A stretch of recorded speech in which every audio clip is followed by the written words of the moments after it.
Techno ಶಾಲೆ Gangavathi ICSE ನವದೆಹಲಿಗೆ ಸಂಯೋಜಿತವಾಗಿರುವ Rajappa colony Vaddarahatti Gangavathi taluk Koppal ಜಿಲ್ಲೆಯ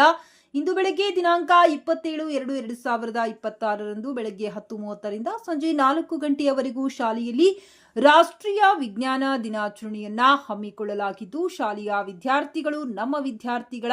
ವೈಜ್ಞಾನಿಕ ಪ್ರತಿಭೆ ಮತ್ತು ನಾವೀನ್ಯತೆಗಳನ್ನು ಪ್ರೋತ್ಸಾಹಿಸಿದರು. ಶ್ರೀ ಚೈತನ್ಯ ಟೆಕ್ನೋ ಶಾಲೆಯ ಆಡಳಿತ ಮಂಡಳಿ ಸಿಬ್ಬಂದಿ ಮತ್ತು ವಿದ್ಯಾರ್ಥಿಗಳು ಕಾರ್ಯಕ್ರಮದಲ್ಲಿ ಭಾಗವಹಿಸಿ ಕಾರ್ಯಕ್ರಮದ ಮುಖ್ಯ ಅತಿಥಿ ಶ್ರೀ ನಟೇಶ್ ಎಚ್ಬಿ ಮತ್ತು ಬ್ಲಾಕ್ ಶಿಕ್ಷಣಾಧಿಕಾರಿ ಗಂಗಾವತಿಯ ಗೌರವ ಅತಿಥಿ ಡಾಕ್ಟರ್ ರಾಜ್ಕುಮಾರ್ ಕೆ, ಉತ್ತರ ಕರ್ನಾಟಕದ ಎಜಿಎಂ ಮತ್ತು ಶಾಲೆಯ ಪ್ರಾಂಶುಪಾಲರು ಶ್ರೀಮತಿ ಪುನೀತ್ ಕುಮಾರಿ ಮತ್ತು ಶಾಲೆಯ ಎಲ್ಲ ಪಾಲಕರು ಕಾರ್ಯಕ್ರಮದಲ್ಲಿ ಪಾಲ್ಗೊಂಡಿದ್ದರು.